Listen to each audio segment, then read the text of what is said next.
Di lapas khusus gangster mafia, Manny menempati posisi tertinggi dari rantai kepemimpinan di penjara.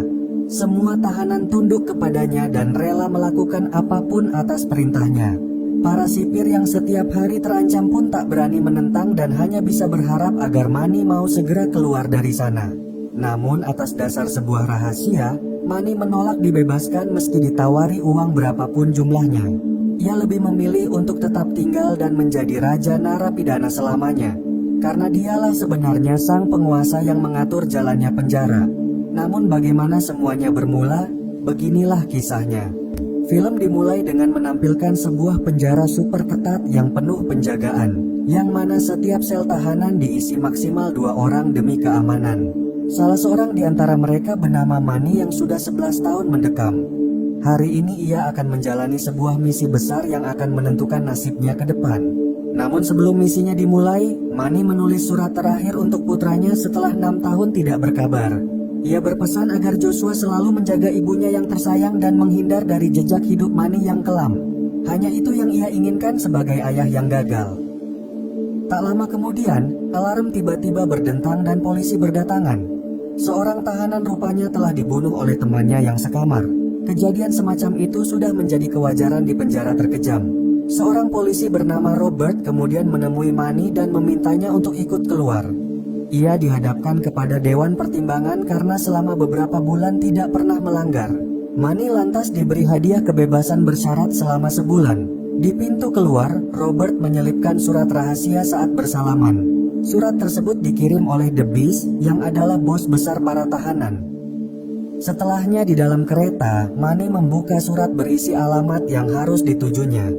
Setibanya, ia kemudian disambut oleh Frank yang baru saja keluar dari penjara. Manny lantas diperkenalkan kepada Howie yang adalah mantan tentara. Howie menjadi kunci keberhasilan dalam misi besar mereka. Oleh karenanya, Manny memintanya untuk tidak melakukan apapun selain yang diperintahkannya. Sementara itu di tempat berbeda, seorang polisi bernama Sanchez dipanggil untuk menangani seorang kriminal. Ia lantas langsung saja mengetuk pintu rumah target tanpa gentar. Namun tiba-tiba beberapa peluru ditembakkan dari dalam. Sanchez pun mendobrak masuk dan melumpuhkan lawan. Ketika malam menjelang, Frank membawa Manny ke sebuah pesta. Di sana para mantan napi berkumpul dan menghisap narkoba. Manny kemudian disambut oleh Jenny yang sudah dipersiapkan untuk melayaninya. Namun Manny bukanlah tipe penjahat yang suka merendahkan wanita. Ia lantas meminta kendaraan untuk pergi dari sana. Namun tiba-tiba terjadi tembakan dari luar yang hampir mengenainya. Jenny yang terluka membuat Manny marah, namun ia harus bersegera. Di dalam mobil setelahnya, Manny melarang Howie untuk berkomunikasi dengan siapapun selain dirinya, khususnya kepada anggota geng karena misi besar ini terlalu berbahaya. Howie kemudian diturunkan di tengah jalan raya sementara Manny terus berkendara menuju apartemennya. Tidak seperti kriminal kebanyakan, Manny adalah gangster yang spesial. Kehidupannya yang lampau sangat bertolak belakang dengan keadaannya yang sekarang. Ia bernama asli Jacob Harlon yang dulu adalah seorang pialang saham yang kaya. Saat itu Joshua yang masih kecil selalu menyambutnya setiap pulang kerja. Keharmonisan keluarga bersama Catherine istrinya membuat kehidupan Manny makin lengkap dan sempurna. Hingga tiba di suatu hari, Manny dan Catherine makan malam bersama sahabat mereka. Dalam perjalanan pulang, mereka terus bercanda sambil tertawa gembira. Namun Manny yang lalai lantas menerobos lampu merah dan terjadilah kecelakaan yang menewaskan sahabatnya. Sejak saat itulah kehidupan Manny berubah dan takkan bisa lagi sama. Akibat insiden tersebut, Manny kemudian menjadi tersangka. Pengacaranya berkata bahwa hukuman maksimalnya adalah 7 tahun penjara. Namun jika Manny mau menerima tanpa sanggahan, maka ia bisa memintakan pengampunan agar menjadi 2 tahun saja. Sedangkan Catherine tetap ingin melawan persidangan agar Manny terbebas sepenuhnya. Baginya apa yang telah terjadi adalah kecelakaan yang tidak disengaja. Keduanya hanya bisa pasrah sambil berurai air mata. Di sisi lain, Sanchez adalah seorang polisi yang sama tangguhnya dengan Manny. Ia memegang prinsip kejujuran dan menolong para mantan napi untuk mendapat pekerjaan. Akibat insiden tembakan kemarin, dada Sanchez mengalami memar. Namun ia tidak mau mengambil cuti demi tugasnya menegakkan keadilan. Ia baru saja mendapat kabar bahwa 2 hari ke depan akan ada transaksi senjata ilegal yang akan dilakukan oleh The Beast, sang bos tahanan dengan para kriminal. The Beast yang menjalankan bisnisnya dari penjara telah mengutus Manny sebagai tangan kanan. Ketika pagi tiba, Howie datang dengan membawakan Manny 2 ponsel sebagaimana diminta. Keduanya kemudian berangkat menuju sebuah alamat toko bunga. Di sana Herman Gomez yang adalah mantan napi di penjara yang sama langsung menyambutnya. Ia merupakan perantara antara pihak The Beast dengan para Meksiko yang akan membeli senjata. Sedangkan Manny akan bertanggung jawab untuk membawa senjata-senjata tersebut ke tempat rahasia. Herman berkata bahwa para pembelinya akan mengirimkan lokasi pertemuan 1 jam sebelum tengah malam tiba. Di kafe setelahnya, Manny menanyakan dari mana Howie mendapatkan senjata. Howie yang adalah mantan tentara berkata bahwa ia telah ikut perang di Afghanistan sebelumnya, yang mana ia kemudian menemukan gudang senjata secara tak sengaja. Alih-alih melapor kepada atasannya, Howie lebih memilih menyewa kontraktor yang bisa menyelundupkan 1.000 senjata tersebut ke Amerika. Tak lama kemudian Frank menemui Manny untuk bicara 4 mata. Ia memohon maaf atas terjadinya tembakan saat di pesta. Frank lantas membujuk Manny agar memilihnya sebagai tangan kanan daripada Howie yang masih terlalu muda. Namun Manny malah marah karena polisi akan curiga jika melihatnya berurusan dengan narapidana seperti dirinya. Manny lantas juga memperingatkan Howie karena memberitahu Frank tempatnya berada, padahal ia telah melarangnya untuk berkomunikasi dengan siapapun saja. Manny pun berkata bahwa setiap tindakannya memiliki konsekuensi yang mempertaruhkan nyawa. Sejak pertama kali masuk penjara, Manny dulu telah diperingatkan oleh pengacaranya bahwa ia akan disatukan bersama para pelaku tindak kekerasan lainnya, dari yang cuma KDRT biasa sampai dengan para gangster mafia. Oleh karenanya Manny harus berani berdiri sendiri dalam membela haknya, karena sekali saja ketakutannya terbaca, ia akan diperbudak selamanya. Ketika malam tiba, Manny menyaksikan hal tersebut secara nyata, yang mana seorang anak baru diam-diam dibekap oleh para senior yang lebih berkuasa. Di jam lapangan keesokan harinya, para narapidana berkelompok menurut ras masing-masing. Manny yang bingung kemudian tak sengaja menabrak seorang kulit hitam. Ia lantas diancam namun Manny tak mau tinggal diam. Keduanya pun bertarung dengan sengit hingga polisi akhirnya menghentikan. Keberanian Manny berhasil mengundang perhatian meski ia harus menerima hukuman. Tindakan tersebutlah yang membuat nama Manny menjadi diperhitungkan.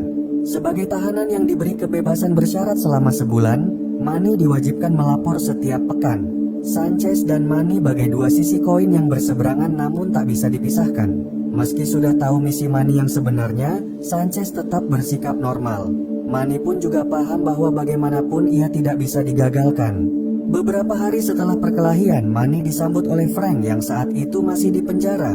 Ia dihadapkan kepada para gangster kulit putih yang adalah rasnya. Sang pemimpin bernama Bottles menegaskan bahwa keselamatan ada harganya. Itu artinya setiap orang harus bekerja jika tidak ingin meregang nyawa. Selama berbulan-bulan di penjara, satu-satunya penyemangat Manny adalah surat dari Joshua yang selalu dibawa oleh istrinya. Namun kunjungan Catherine kali itu terlihat tak biasa. Rupanya kondisi ekonominya mulai sulit tanpa kepala keluarga. Manny lantas meminta Catherine untuk rela menjual rumah mereka. Meski penuh kenangan bersama, namun Manny tidak ingin karir Catherine terhenti begitu saja. Setelah 6 tahun tak pernah bertemu, Manny memberanikan diri menjumpai Catherine sore itu. Istrinya yang terkejut lantas diajak ke kafe untuk saling melepas rindu. Catherine tidak paham mengapa selama 6 tahun Manny tidak pernah berkabar. Lalu tiba-tiba saja mengirimi Joshua surat perpisahan beberapa hari yang lalu tanpa alasan. Manny hanya bisa memohon maaf karena tidak ada lagi yang bisa ia lakukan. Ia cuma ingin agar kehidupan keluarganya tidak terancam oleh masalahnya di dalam tahanan. Manny kemudian memberikan amplop berisi selembar cek sebesar $200.000. Ia memohon Catherine agar menerima karena hari ini akan menjadi terakhir kalinya mereka berhubungan. Sejak dahulu kala, kerasnya kehidupan penjara tidak pernah Manny ceritakan kepada istrinya. Saat ia masih anggota baru dalam gengnya, Manny diberi tugas untuk menyelundupkan narkoba dengan cara yang tidak biasa, yang mana ia harus menyembunyikan barang tersebut ke dalam anusnya. Ketika jam lapangan tiba, Manny lalu dengan susah payah mengeluarkannya. Narkoba lantas berpindah tangan dengan segera. Bottles pun memuji Manny atas keberhasilannya dalam misi pertama. Dengan menjauhkan keluarganya dari bahaya, Manny kini sudah siap melaksanakan misinya. Malam itu ia pergi ke diskotik untuk berkoordinasi dengan anggota gangster lainnya. Esok malam titik lokasi akan dikirimkan 1 jam sebelum waktu pertemuan. sedangkan semua senjata dipastikan aman di gudang penyimpanan. Namun gelagat Frank yang tak tenang membuat Manny curiga. Ia lantas mengakhiri pertemuan dan meminta mereka pulang secepatnya. Secara diam-diam, Manny kemudian mengikuti mobil Frank dari belakang, yang mana ia rupanya menemui Sanchez di sebuah pertokoan. Frank tidak bisa memberikan lokasi pasti pertemuan karena belum ditentukan. Sanchez pun memohon maaf karena itu berarti ia harus kembali mendekam di dalam tahanan. Frank yang panik lantas mengusulkan agar Sanchez melacak ponselnya. Keduanya pun sepakat demi keuntungan bersama. Sepulangnya, Manny berusaha menenangkan pikiran. Jika misinya gagal, maka keselamatan keluarganya akan pasti terancam karena The Beast tak akan tinggal diam. Ia benar-benar tidak menyangka bahwa di pihaknya terdapat pembangkang. Membunuh seorang pengkhianat bukanlah hal baru bagi Manny. Dulu ia pernah ditugaskan menghabisi seorang pengadu yang adalah sesama tahanan. Ketika bel lapangan berdentang, Manny bersama rekannya lantas menyerang. Setiap tusukan pun meruntuhkan segala definisinya tentang moral. Ketika pagi tiba, Manny rupanya mendapat kunjungan dari istrinya. Namun yang membuat ia terkejut adalah karena Joshua ternyata juga datang untuk menemuinya. Kerinduan kepada putranya yang begitu mendalam berusaha ia tahan sekuat tenaga. Manny lantas berkata bahwa sudah tidak ada urusan di antara mereka. Namun Joshua bersikeras bahwa ia hanya ingin agar kehidupan ayahnya pulih seperti semula. Sayangnya hal tersebut mustahil terjadi sehingga Manny terpaksa mengusirnya. Joshua tentu kecewa atas sikap yang harus ia terima. Air mata Manny pun mengalir begitu saja dari perasaan yang terluka. Dari kejauhan, rekan Sanchez sesama polisi rupanya memperhatikan. Manny yang sadar lantas segera berkemas untuk menghindar. Lewat ventilasi belakang ia pun keluar, lalu pergi menemui Howie yang menunggu di restoran. Tanpa memberitahu Howie apa yang terjadi, Manny menanyakan bagaimana ia bisa mengenal Frank. Howie menceritakan bahwa dulu mereka bertemu di acara pemakaman, yang mana kehendaknya untuk menjual senjata ilegal lantas menemukan jalan, yakni dengan menghubungi Herman Gomez yang punya akses terhadap bos kartel persenjataan. Howie yang takut salah lantas menambahkan bahwa ia hanya ingin menjual barang. Ia tidak mau lagi terlibat ke dalam urusan gangster setelah transaksi selesai. Mendengar kepolosan Howie, Manny tentu sangat paham. Sebab dulu ia juga pernah terpikir untuk menjauh dari gerombolan. Sayangnya dalam dunia gangster hanya ada pintu masuk tanpa jalan keluar. Dulu di penjara yang sama, Herman merupakan ketua dari kelompok Meksiko. Ia punya kedekatan dengan Bottles di bawah pimpinan The Beast. Saat geng Meksiko berkonflik dengan geng kulit hitam, kelompok Manny juga ikut membantu mereka menyerang. Semua napi saling membunuh dengan alat apapun yang mereka temukan. Hingga akhirnya polisi yang kewalahan terpaksa melepas tembakan. Semua tahanan seketika tiarap tanpa perlawanan. Manny lantas tersadar bahwa ia telah lalai sebab tidak menghindari CCTV keamanan. Atas bukti penyerangan, Manny dijatuhi tambahan masa hukuman. Catherine yang hadir di pengadilan tentu tidak dapat menahan tangisan. Manny kemudian juga dipindahkan ke penjara tingkat atas dengan penjagaan maksimal. Hal tersebut makin membuat hidup Manny terperosok ke dalam jurang gangster tanpa dasar. Sudah tidak ada lagi harapan bagi Manny untuk kembali ke kehidupan normal. Ia kemudian berkenalan dengan Reaper sebagai teman satu kamar.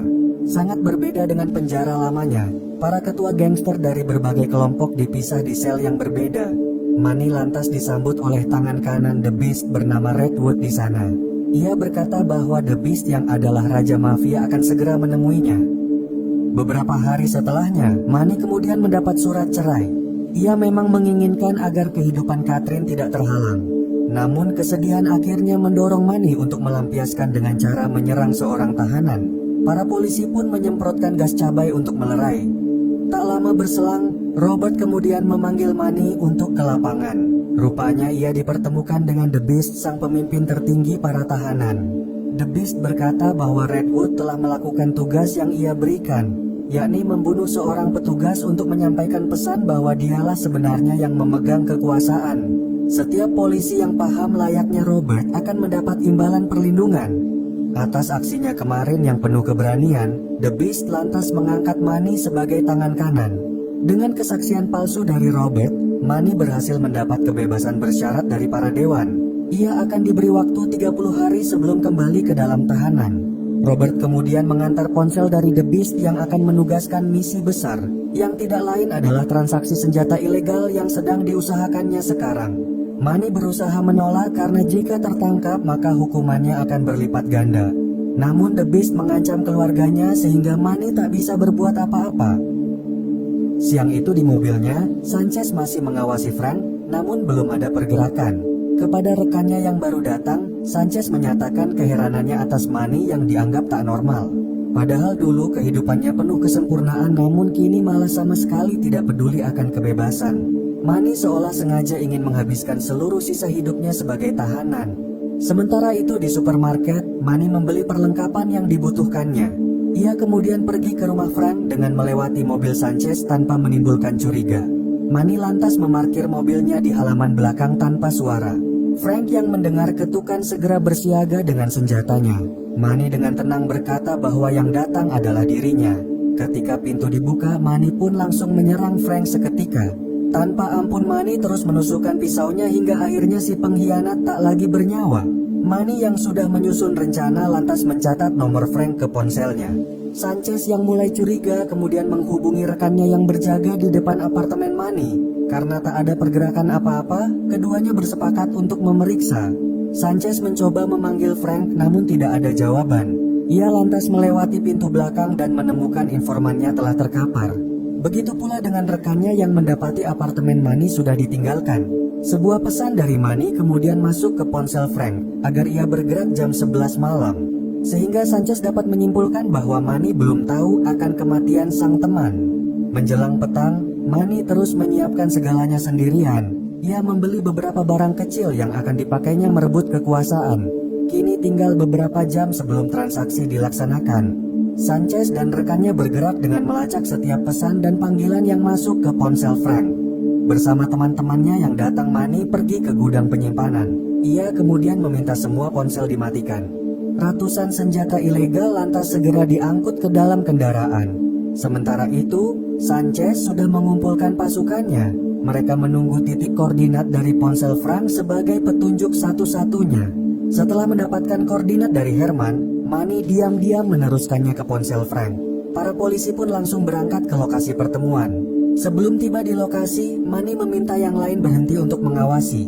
Ia kemudian terus berangkat berdua bersama Howie. Tiba-tiba Manny menodongkan senjatanya dan menanyakan jumlah pasti senjata yang Howie miliki. Dengan terbata Howie berkata bahwa Frank lah yang memerintahnya agar 1000 senjata yang lain tetap tersembunyi. Manny yang marah lantas memerintah Howie melompat jika tak ingin mati. Setelah membuang ponselnya, Manny kemudian tiba di tempat Herman berada. Dengan terang-terangan ia berkata bahwa Frank telah meninggal dunia. Manny juga tahu bahwa Herman lah yang telah mengutus orang untuk menembaknya saat pesta. Tidak lain adalah karena ia ingin memonopoli keuntungan penjualan senjata. Herman tentu terkejut karena Manny mengetahui semuanya. Namun Manny memintanya tenang karena rencananya akan berjalan sebagaimana mestinya. Bersamaan dengan datangnya bos kartel senjata, Sanchez dan pasukannya bersiap di balik bukit dengan siaga. Setelah Manny dan si pembeli mencapai kesepakatan bersama, para polisi pun segera bertindak dengan mengepung mereka. Siapapun yang melawan langsung ditembak begitu saja, sehingga satu-satunya pilihan adalah menyerah dengan sukarela. Di kejauhan Howie tersadar bahwa Manny telah sengaja melindunginya. Sanchez dan pasukannya pun sangat puas atas kesuksesan operasi mereka. Atas apa yang telah dilakukannya, Manny dijatuhi hukuman seumur hidup kecuali mau bekerja sama. Namun Manny langsung menolak tanpa perlu tahu tawaran mereka. Sanchez yang tak paham mencoba mendekati Manny sebagai sesama pria. Ia berkata bahwa Catherine dan Joshua butuh sosok ayah yang sudah lama tak ada. Oleh karenanya, ia ingin memberi Manny kebebasan dan uang berapapun jumlahnya. Hanya satu hal yang ia minta, yakni agar Manny menyerahkan The Beast kepadanya. Sayangnya Manny lagi-lagi menolak karena para gangster mafia tak sebodoh seperti yang Sanchez kira. Setelah dikembalikan ke dalam sel tahanan, Manny mengeluarkan barang yang ia sembunyikan. Sesaat berselang Robert kemudian datang sebagaimana yang ia perkirakan. Manny digiring ke lapangan yang mana The Beast sudah menunggu dengan penuh kemarahan. Dari selnya, The Beast langsung menuduh Manny bahwa ia telah sengaja membocorkan titik pertemuan. Ia pun memperingatkan bahwa keluarganya akan segera menemui ajal. Mendengar ancaman tersebut, kemarahan Manny tak bisa ditahan. Robert kemudian diperintah oleh The Beast agar si pecundang dikembalikan. Namun Manny yang sudah siap lantas menyerang Robert dan memasukkannya ke dalam tahanan. Dengan tenang, ia pun membuka sel The Beast sehingga pertarungan tak dapat dihindarkan. Manny yang terus menggorok leher lawan akhirnya berdiri sebagai pemenang.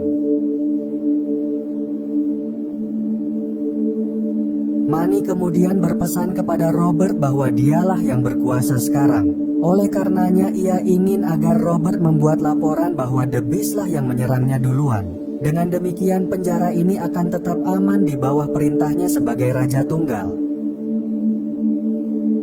Sanchez yang membaca laporan tersebut menjadi makin heran. Manny lantas juga mengiriminya pesan sebagai hadiah persahabatan. Dengan pesan tersebut Sanchez pun berhasil mendapat sisa senjata ilegal yang disembunyikan. Beberapa hari setelahnya, Manny kemudian mendapat kiriman surat dari putranya. Joshua berkata bahwa ia telah memaafkannya dan akan selalu menjaga sang ibu sebagaimana yang Manny minta. Rasa haru di hati Manny membuatnya berlinang air mata. Tidak masalah baginya selamanya mendekam di penjara, asal Catherine dan Joshua juga selamanya aman dari mara bahaya. Manny akan menanggung kesalahannya sendirian saja tanpa mau melibatkan keluarganya tercinta. Demikianlah kehendak seorang ayah yang adalah seorang narapidana sekaligus gangster mafia.